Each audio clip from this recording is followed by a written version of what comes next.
if you're an offensive skill position player, now would be the time to go if you didn't feel good about the quarterback that you're going to be playing with next year, and everybody's sticking around. And I think that's a good sign. I think that's a sign that these guys think this offense could work and could be special.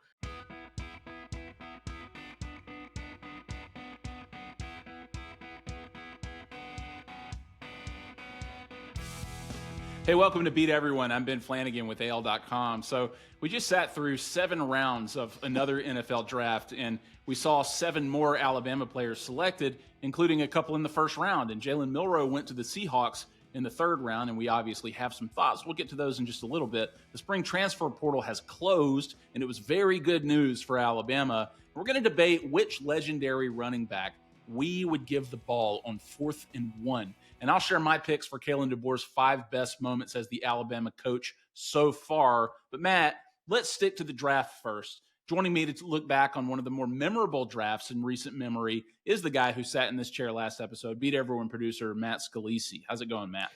Welcome back, Ben. Yeah, thanks. And thanks for filling in. Great episode with Mike Golick Jr. Go check it out if you missed it, even though the draft is a thing of the past now. So, Matt, a couple of draft things to consider here, but there was one little subplot that stuck out to you in particular about a few former Alabama players. Yeah, well, it's on the unfortunate side of the draft. Somebody comes out of this every year not going where they expected to. And, I think Shadur Sanders was definitely a guy in that category this year that was sort of the poster child for that. But there were a couple of guys that I think, started their careers out at Alabama, thought they could do better elsewhere. And I don't know that it necessarily worked out that way for them. And the two guys in particular that I'm referencing, I think it's maybe different situations and maybe not totally fair to lump them in together. But it would be center Seth McLaughlin, who obviously everybody remembers how his career at Alabama ended. I don't know that there's a lot of people who necessarily thought that he should have stayed at Alabama. But regardless, he went to Ohio State, came away with a national championship, although he did not play in that game, and went undrafted this weekend. The other guy is Isaiah Bond, and I think that's a very different situation.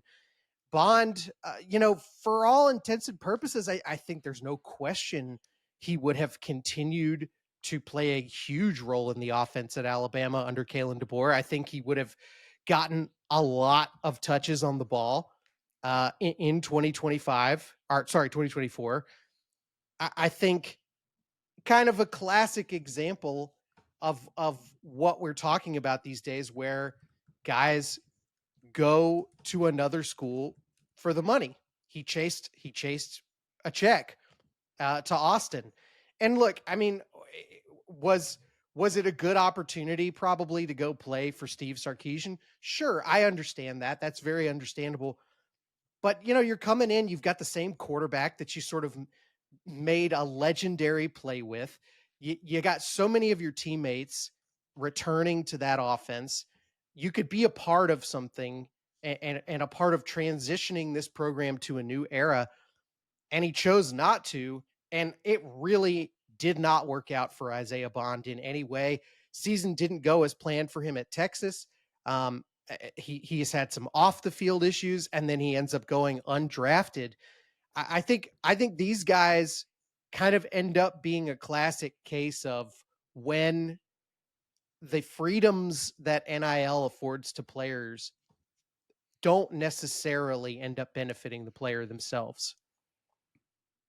Yeah, it's tough, because this is happening everywhere. Alabama's not unique to guys leaving, even star players going to find better situations for themselves. The 2 players you mentioned, you said it, very different situations, careers, circumstances for each of them. In Seth McLaughlin's case, we had Cole Kublik on a few months ago, and he talked about his understanding McLaughlin's logic for leaving. And I understand it to some degree too, right? That he's going to a great program. He had a great opportunity. He played on a team that won the national championship. He was a Remington Trophy winner. So he had a good season, and he just needed to get away from Alabama, just considering, especially the season that he had prior to his exit, the snap issues, the scrutiny that he got from fans and media. It just kind of made sense that maybe a change of scenery would be good for him. And it turns out that it was. He obviously suffered a torn Achilles in November towards the end of the season, didn't get to play for the national title and in the playoff, as you mentioned. So that was a bummer for him. But, I saw him smoking a cigar on the sideline in the first round of the playoff. So after they beat Tennessee, so he still had a little bit of Bama in him, and I think Alabama fans probably appreciated that. But if he found a better situation that was better for him personally and potentially professionally, nobody's going to begrudge him or Sure. any player for doing that, for that matter. It's just unfortunate that he didn't get drafted. Maybe he can recoup from the injury and get back out on the field at some point. But in Isaiah Bond's case, it's different, but kind of the same thing. I mean, this is just something that we're seeing more and more of, where these players think that the grass will be greener in some scenario for them. And you hear a lot of Alabama fans, hindsight is 2020, right? It didn't work out at Texas. He didn't get drafted. Obviously, you mentioned the off the field issues in terms of being accused of sexual assault, surrendering to police, calling the charges patently false. You can find that coverage on AL.com if you want to read a little bit more about that. But you're right. I mean, he probably, as a wide receiver, would have thrived with somebody like Kalen DeBoer. Maybe he saw the writing on the wall with Ryan Williams coming in as being like the featured guy at the same position. So who knows? Like, unless you hear it from Isaiah Bond himself, the real reasons he left Alabama, and it wasn't the best situation for him being in Tuscaloosa anymore. It's just college football now, and it's the age of NIL. It's the age of the transfer portal. He had an immortal moment in the Iron Bowl that he'll have forever as a former Alabama player. And I'm sure a lot of fans will appreciate his participation in that moment, in that game, and other aspects of his career. But he moved on. And there are a lot of fans, whether unfair or not, have been critical of the move. So seeing him undrafted, there's probably a lot of Schadenfreude happening with Alabama fans and enjoying that, which, I mean, and look, fair or foul, it's up to the fan. I don't want to see it not work out for anybody. And look, I hate to admit this on this show, Ben. I don't even like to see it not work out for Auburn players. For example, for Tennessee players, right? Like it's this the draft is kind of the one situation where, for the most part, I don't want to see anybody lose. I don't want to see some kid have his dreams crushed and have his life go off track. Like I want that to be a day that everybody's winning and everybody has good things happening to them, because they've worked incredibly hard to become college football players that get that opportunity to play in the NFL. But I mean, I do think there sometimes the draft is instructive to other players who are coming up to say, like, look, it didn't work out for this guy. What can we learn from what he did? And say, don't do that in the future. Don't leave a good situation like Isaiah Bond did, a totally stable situation, for something that wasn't really upwardly mobile. It was not a move to a better situation. Well, look, I mean, like, if I'm if I'm Isaiah Bond and I'm faced with a similar decision, and every Alabama player, and every player for that matter, whether Nick Saban retired or didn't, would have been faced with that, because in the age of the portal and NIL, even if Saban is there, other schools and coaches are going to come calling, trying to get you to transfer to their program when they're going to try to pitch you on a better situation. But Nick Saban did retire. And so every player on the roster had to think, do I stay in Tuscaloosa or do I go someplace else? Because the coach that I committed to playing for 3 to 4 years is gone. And so I think it's fair for players to leave if they wanted to play for Saban and they thought that he gave them the best opportunity to reach the next level. But, so going to Texas and playing for a coach like Steve Sarkisian, which is, a guy who's barely removed from being a coach at Alabama and obviously played a huge role in sending multiple wide receivers to the draft in the first round, for that matter, it makes football sense to me. So, sure. And generally, Texas had a very good draft. I think this is the most players that Texas has had drafted. And he's going to be playing with like 20 years. And he's going to be playing with Quinn Ewers and potentially Arch Manning. So there are good quarterbacks there. Maybe he didn't feel like he synced up well with Jalen Milroe, even though they had a historically famous play and he had some production the year before he left. So who knows, honestly, but we're going to see more of it. And we're going to get into the fact that we didn't see much of it in Tuscaloosa in the recent past. But Matt, I mean, if we're just sticking to the draft for a second, Jalen Milroe did get drafted in the third round. He went to the Seattle Seahawks, seemingly to a good situation too, where he'll be able to learn from a veteran, learn how to play the position. Will probably be the backup. Will be the backup during at least his first season or two, and may be able to develop himself into a starting quarterback at some point when they figure out how to utilize all that raw talent and ability that he has. But you had Jihad Campbell go late in the first round. Obviously, Tyler Booker was the first player off the board at number 12, going to the Dallas Cowboys in the first round. So Alabama had some success. Q Robinson gets drafted. Malachi Moore gets drafted. Alabama does pretty well for themselves. 7 picks, not bad at all. 2 in the first round, not bad at all for Kalen DeBoer. What was your like main takeaway when it came to Alabama in the draft? I mean, I think we were all probably the most intriguing storyline. We all were wondering where Milroe was going to end up. Third round, to me, not shocking. I think that's about right for Milroe. He is a guy that obviously, as we've talked about, has a ton of raw ability, but needs a lot of development still as a passer.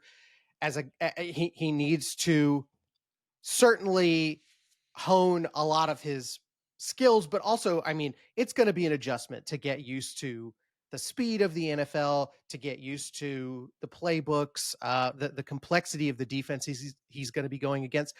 But if he can work, if he can hang around, if he can do the work, if he can find his way onto the field, he's got an ability to create huge plays that we have seen succeed in the NFL. We have seen other quarterbacks with similar skill sets to Jalen Milroe make a big impact because the league isn't really built to stop guys like that still. So I think he has an opportunity. I think going to Seattle, where, by the way, they also sort of invested in some pieces that could be helpful to him in the future. Their first round pick was a guard. They got a couple of tight ends, including they got Robbie Oots, who's a fullback, but can kind of play some tight end too from Alabama. So, I mean, it feels like Seattle is still in sort of a rebuild mode, which can be tough, but also if you ride it on the way up, right? If you catch a train like that at the right time, um, it can be a good situation for you. So I think if there is good management at the top in Seattle and they continue to make some good decisions, Milroe could find himself on a roster where he can make a big impact and can be a part of a pretty exciting offense. Yeah, I got a young head coach in Mike McDonald too. You've got kind of a situation that if you really want to play soon, it's not perfect, but it's ideal compared to walking into being the backup to a currently elite starting quarterback. And they wouldn't have drafted him in the third round if they didn't think at some point we might end up going with this guy, because you've got Sam Darnold as a starting quarterback, and while he had a great season last year, his career has been up and down. So it's very possible Jalen Milroe will see the field at some point, whether that's playing quarterback and starting at some point, or just being inserted in some packages that give the defense some different looks. So I'm excited, and it was good to hear these reports that Milroe was good in the interviews. There was one that I can't remember who reported it initially, but they said that Milroe had an impressive answer when he was asked what he needed to work on, what his weaknesses were, and he said, "Where do I start? I have a lot of them. I'm working on all this stuff." And the team said, "Aren't you a little worried that you've told us what your weaknesses are?" And he said, "Well, if guys come in here and tell you that they don't have any weaknesses, then what do they have to improve, right? Like, you always want to be improving." And so, and I think they love that. I think they love that attitude too from a quarterback. Like, that's, I mean, not to make everything about Shadur Sanders, because that's what everybody is talking about after this draft. But like, that's the complete opposite demeanor that Sanders took in a lot of his, at least in a lot of his media appearances, was I'm going to change your franchise forever. I'm the guy, I'm the man. And people, I think it rubbed a lot of people the wrong way. And Milroe generally comes into a lot of what he's doing. I mean, he's an incredibly talented guy. He could have a lot of confidence if he wanted to, and he comes into it instead saying, "I'm here to get better." Yeah, it's Milroe. He's got a contagious personality and attitude, and so something Milroe always, a quality he always seemed to have, was that he was coachable. And Nick Saban, as an analyst on ABC and ESPN, he said he seemed excited that Milroe got picked, and he said, "Look, Milroe, he can and has made all the big plays. The thing he needs to work on is the little things, right? The things he needs to work on doing, the intermediate throws. We've heard everybody talk about the what Jalen Milroe lacks as a quarterback, and something tells me that he's going to put in the work, and I assume that we're going to see him on the field sooner than later. Man, you talk about Schadenfreude, Matt. I mean, the whole Shadur Sanders thing, it doesn't really matter to us as people who focus on Alabama because Alabama never play them, not in the SEC. I think everybody kind of watched Shadur Sanders in Colorado and Deion Sanders and that whole team, either hoping to watch them lose in a lot of cases because they were kind of like the villains in the eyes of a lot of people for whatever reason. But you had the Sure. other people saw it the opposite way. They saw them as exciting and something that was good for college football. And Travis Hunter was must see TV, playing both sides of the ball. He obviously went number 2 overall in the draft and is going to have a good career in Jacksonville. But Matt, I mean, it's tough, like the way I've always looked at it is the NFL, the NFL is the ultimate equalizer. Once you reach that level, they don't care who you are, they don't care what you do as long as you help them win. And if they see you as worth the trouble, right, so to speak, they'll draft you, they'll pay you, etc. But this conversation has gotten a lot bigger than that. Right. I mean, I think it has turned without, I don't want to get too in the weeds about it, Mm-hmm. honestly. I think a lot of people are also projecting different things onto this situation. There are a lot of people who are saying, actually, it's about whatever I think is the Right. big societal issue at the moment. And and look, I'm not saying it has nothing to do with any of that stuff, but I do think for the most part, NFL GMs and all the guys who are making the decisions in the draft room, it's very easy to fire those guys. Those guys' jobs are on the line every single year. There is no protection for them, there is no immunity for them. They cannot afford to make decisions based on some kind of silly point that they're trying to prove. These guys are trying to win football games as quickly as possible. And if they thought that Shadur Sanders was going to help them do that, they would have drafted him in the first 4 rounds. And they didn't think so. And honestly, I think it's a risk mitigation thing to wait as long as they did. I don't know that he's never going to play, but I think, when you draft him in the 5th round instead of the 2nd round, uh, first of all, it not only is a money saving thing, but also I think I think the message that sends to do that is not just proving a point. I think it also sends a message to the player to say, we don't have a ton of confidence in you. Like you're gonna have to come in here and prove to us that you should be playing quarterback for our franchise. As opposed to, I think that what it signals when you draft somebody earlier, which is to say, we think you're going to come in and do it right away. So it changes. It does change people's mentality a little bit. It changes subtly, I think, what's communicated with that draft choice.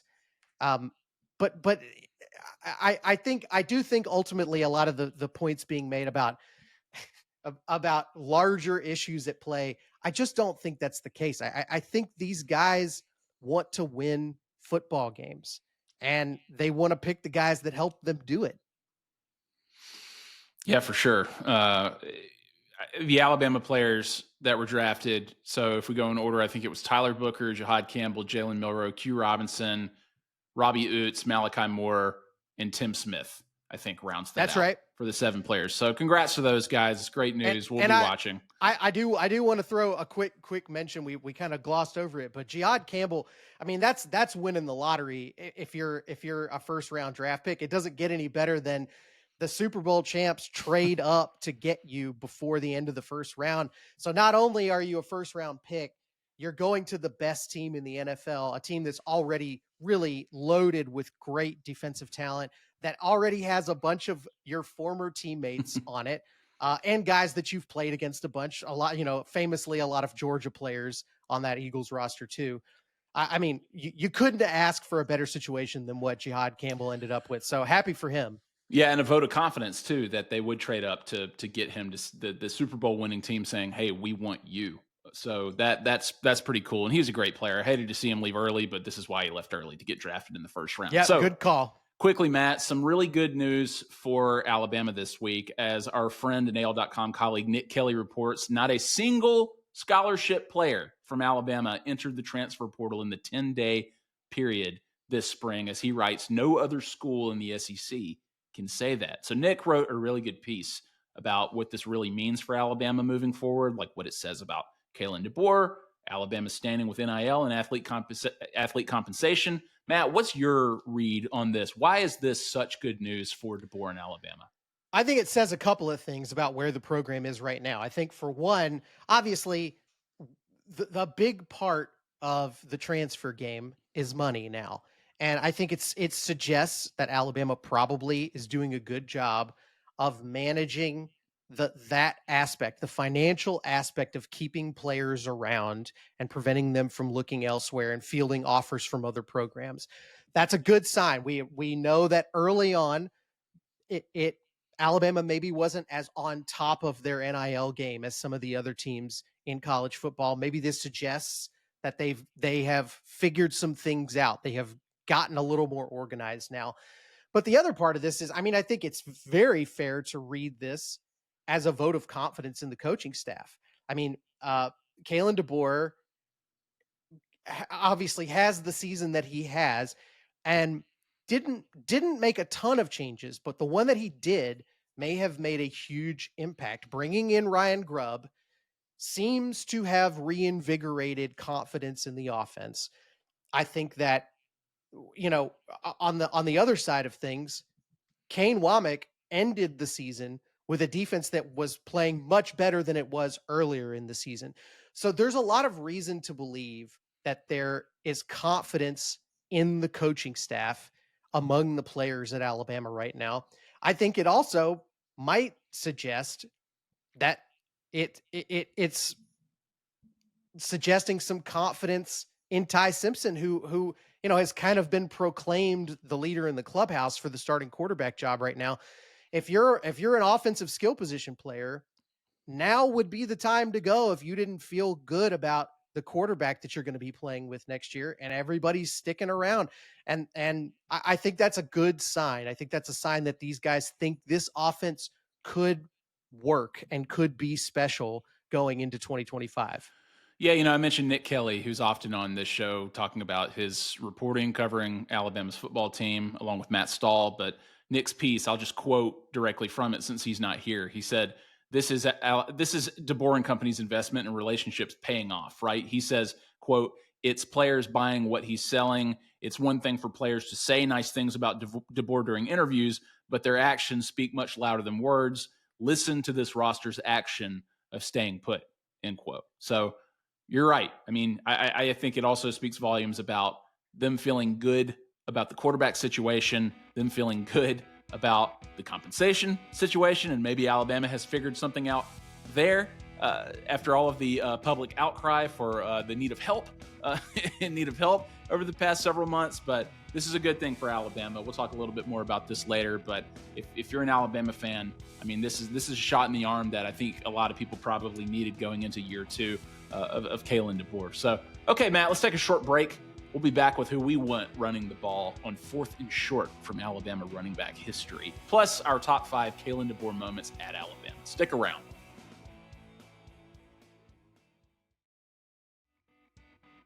Okay, welcome back to Beat Everyone. I'm Ben Flanagan with AL.com, joined here as usual by Beat Everyone producer Matt Scalisi. Matt, we're going to try something a little bit different today.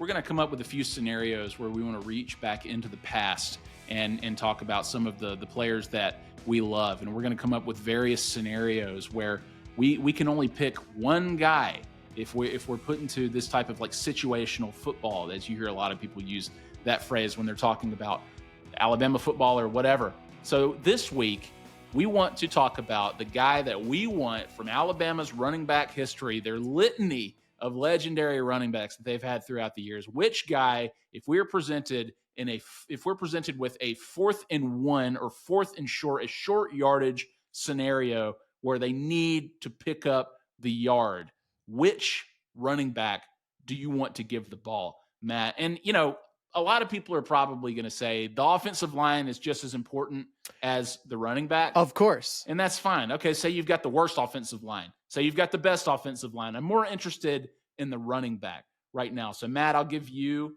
the floor. Which running back are you picking for 4th and 1? You need the yard or you lose the game. And I know we said we're not doing this, but just as a quick note of amendment, I'm calling what Lane Kiffin referred to as the black hole formation every single time, which is where you have 2 defensive tackles playing fullback.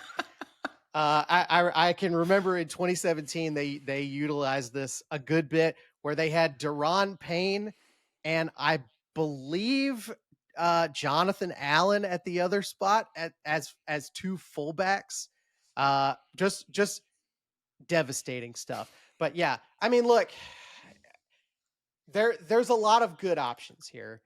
I think there's one guy that I feel like you're gonna pick, and I could go with him, but I'm gonna go another direction with this. Okay. I'm actually gonna go with Josh Jacobs for a couple of reasons. Number one, I think it's the combo of things because 4th down, your instinct would be to say, I want power, I want pure strength. But actually, speed is a huge part of getting 1 yard. Because it's so much about identifying where the hole is and hitting it immediately. No hesitation. You got to dive into that hole. And I think Josh Jacobs, I have memories of, especially in goal line situations, Josh Jacobs finding that exact right moment to dart through an opening, to hit the gap, reach that arm out, and get it over the goal line. I'm remembering, I think the 2018 SEC championship game, I think he had one where they called it as a fumble, but he actually recovered his own fumble and got the touchdown. He is a guy that I think has such a unique blend of different abilities. He has power and he also has that quickness and that speed and makes great decisions. So that's it, 1 play, 1 yard. I like Josh Jacobs back there. Wow. I mean, of all the running backs you could have picked, you picked Josh Jacobs. I think it's a good pick for the reasons that you said because he had power and speed. And a lot of these guys, dude, he's also shifty too. Great feet, great footwork, spin move. He kind of was the total package when it came to running back. So I like the pick. So I have 4 guys in mind here, Matt, now that you've taken Josh Jacobs. The one very obvious person is Derrick Henry, right? The 6'3", 6'4", 250-pound, just monster. That's where I thought you were going. Probably. And then the other guy I'm thinking is Mark Ingram, right? Like just the biggest heart I think that I've ever seen, the biggest competitor that I've ever seen under Nick Saban at Alabama. Another guy that you could probably consider Najee Harris. I mean, 6'1", 230 plus pounds, the most yards ever for an Alabama running back. Was on that 2020 team, probably should have been a Heisman finalist that year. An amazing guy who just made play after play. He was reliable. He did pick up a lot of 4th down conversions in his career at Alabama. I'm going with the wrecking ball. I'm going with Eddie Lacy to give me 4th and 1. I'm giving that big dude the ball, and he's going to get it. I know he is, especially in 2012 with that line, with that offensive line. Guys like Chance Warmack and Barrett Jones, DJ Fluker, just stacked across the line. I guess that's the rule we could go with, right? Like whichever line they had, that's the one that you get with the running back. And so I feel good about that line. I feel good about that guy. 1 season as the starter, and he just tore it up, especially in games that mattered. And he just dominated. Good defenses, too. Defenses like Georgia, defenses like Notre Dame. So maybe it's controversial. We didn't pick any of the Heisman winners. We didn't pick Henry, didn't pick Ingram. Najee Harris, arguably the greatest running back in Alabama history based on statistics. But in this scenario, situational football, Matt, I'm giving it to Eddie Lacy. I will throw a kind of addendum onto this, too, which is we said, I think there was an implication here that you're going to run for that 1 yard. But if it's 4th and 1 and I got to put a guy in at running back and I'm just trying to make the 1st down, I really like having Jalston Fowler in there. And I cannot tell you how many times I remember Jalston Fowler doing the little sort of safety flare out as a running back and catching the ball as a receiver for those short yardage situations. Fowler, for whatever reason, was so tough to stop. And I think it's because everybody looks at him and assumes he's there to block. He's there to throw a block. And before you know it, he's slipped past you. He's open. He had great hands and was just such a reliable short yardage option in those sort of play action passes. And it was so unexpected every time, and it worked so well. I loved watching Fowler do that. Nudie Fowler, right? And that That's his right. nickname. In that case, Matt, give me Tim Castile and LaRon McClain back there, right? These fullbacks playing tailback at times. I mean, Yeah. when Alabama found themselves in many fourth and short yardage situations during the Shula era, you could usually count on those guys to get you the yard. Man, LaRon McClain, what a great throwback name there. Tuscaloosa, just Alabama. a guy that in no way looked like he was a offensive backfield player. If you saw him today, you would 100% say that is a tight end. That is maybe even an inside linebacker, but just a real stout dude. Yep. Tuscaloosa County High star, played at Alabama, good NFL career playing with the Baltimore Ravens. That's right. Always enjoyed LaRon McClain. You know, for that matter, Matt, I mean, just a couple more honorable mentions. A guy that we don't talk about nearly enough, Trent Richardson, just a big, stout, Yeah. guy who could get you yards and then some. Brian Robinson was actually a good short yardage running back during the tail end of the Saban run. So, I mean, the list goes on, but I feel pretty good about our picks, Matt. Okay, we'll have more of that. Who do we want throwing a Hail Mary? Who do we want managing a game? Who do we want, in the final drive with less than a minute to go? Who do we want getting a sack, making a tackle, etc. We're going to have more conversations like these. Matt, the last thing I want to do today, we've talked about Kalen DeBoer. He had some good news this week. I think it's time to say some good things about Kalen DeBoer and maybe zero in on what have been his top 5 moments as the Alabama head coach thus far, because we're now more than a year into this.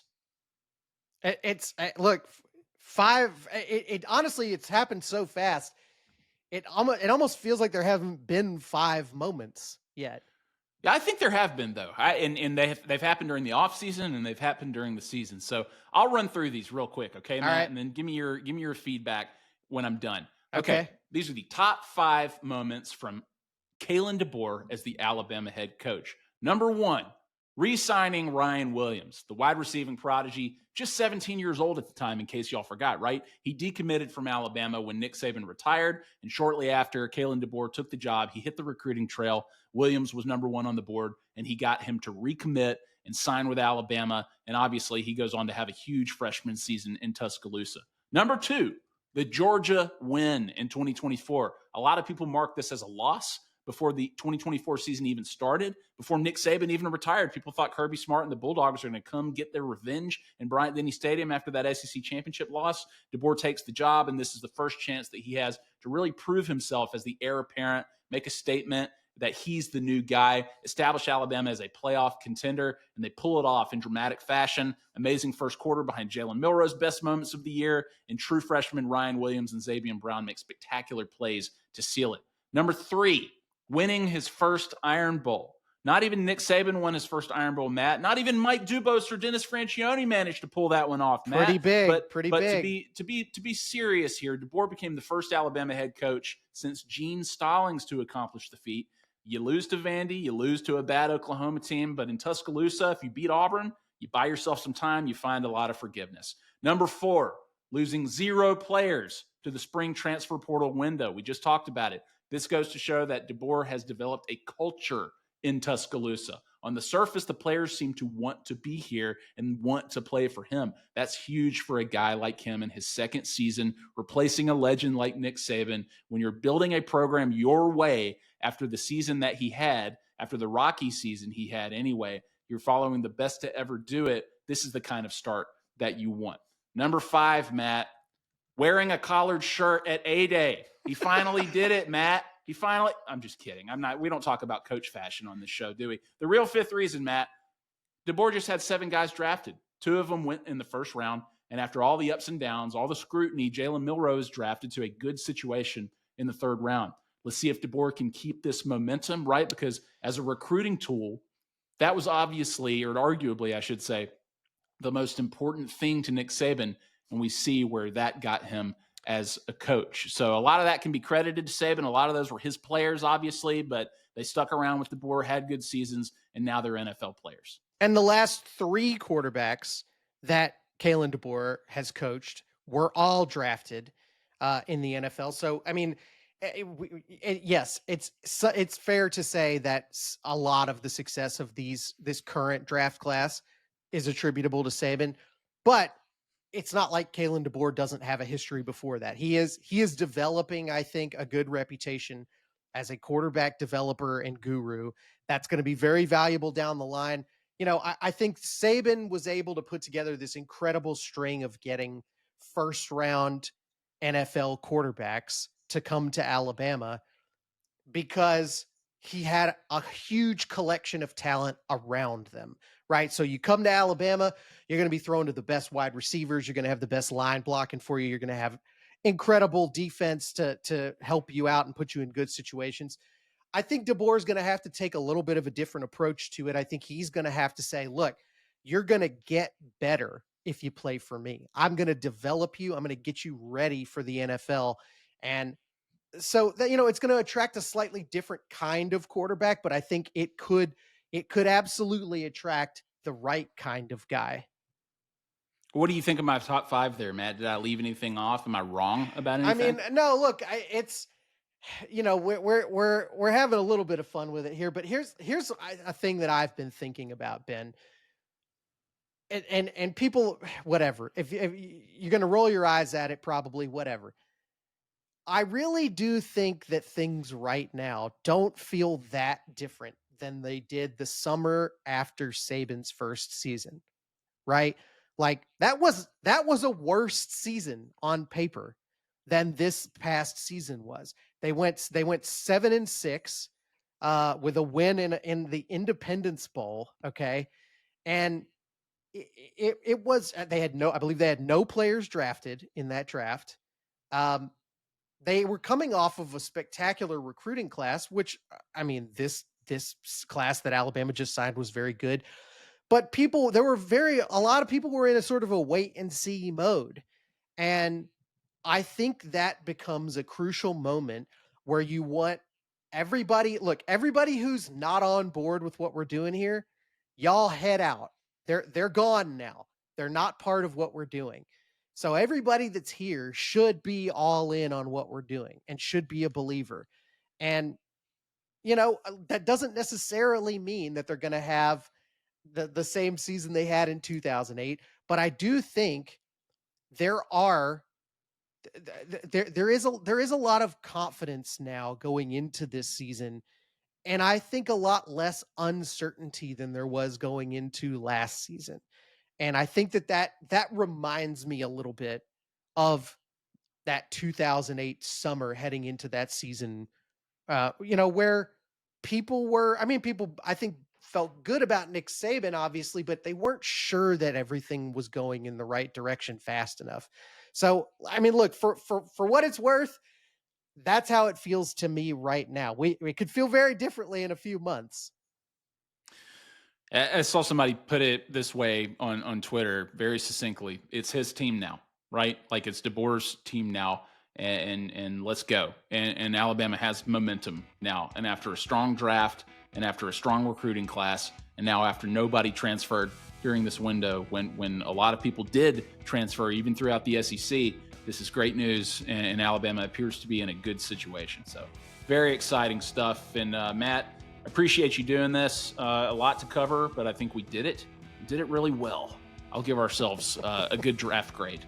Maybe Mel Kiper give us an A+ on this one, I think. Yeah. All right. Well, I want to thank Beat Everyone producer Matt Scalisi for joining me here. You can find Beat Everyone on YouTube, Apple, Spotify, wherever you get your podcasts. I'm Ben Flanagan with AL.com. Thanks for tuning in.